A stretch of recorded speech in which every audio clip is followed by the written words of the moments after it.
সুনামগঞ্জের লাকমাছড়া একটি প্রাকৃতিক সৌন্দর্যের লীলাভূমি।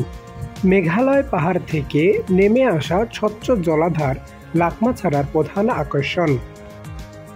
এই ছড়াটি লাকমা গ্রাম ছুঁয়ে পাটলাই নদী ও টুয়ারার হাওরের মিলিত রয়েছে।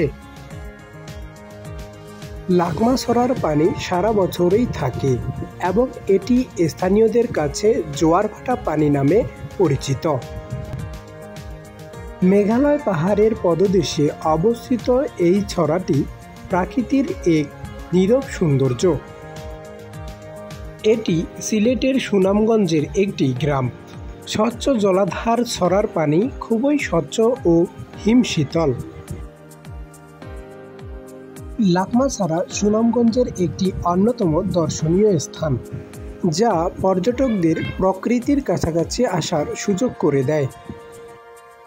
এই স্থানের জোয়ারভাটার পানি দোকানে বিক্রিত পানির থেকে বেশি স্বচ্ছ ও পরিষ্কার।